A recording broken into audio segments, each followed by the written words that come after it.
Olney here. I was really sorry to hear that Dr. Jerry Buss had died.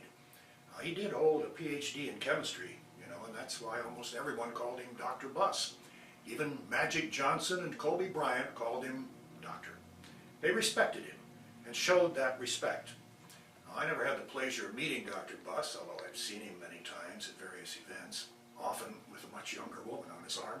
But along with millions of others, I knew the name. He was the owner of the LA Lakers.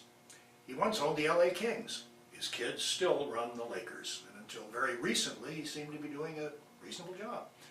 We could spend hours talking about what they should do now with the Lakers to get them turned around and playing like the talented experts they are, but that's for another report. I am in the sports world and have many friends in many different sports, including people who participate and people who watch. Dr. Buss was 80 years old, and that's what I want to discuss with you.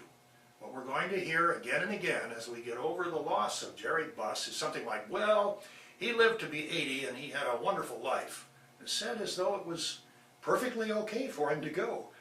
The question I have for you, especially if you are getting along in life, is at what age do you feel that it's okay to check out? I don't think there is such an age, even though most young folks, and I consider that to be anyone under 65, kind of go along with this silliness of that they lived a long, full life, so it's okay to go, hey, I've lived a long, full life, and I've had a blast. I'm here to tell you there is no age when it's okay to go, but you'll hear it.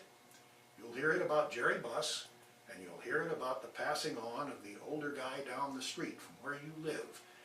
And you'll even read hints of it in the local obits in the local paper. This long, full life baloney is just that, baloney.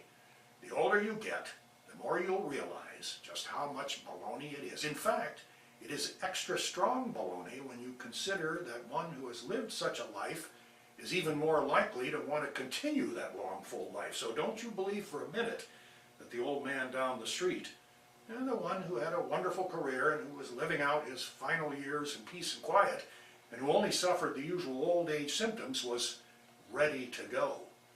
And don't you believe it about Dr. Jerry Buss either. Folks will say it, but don't you believe it.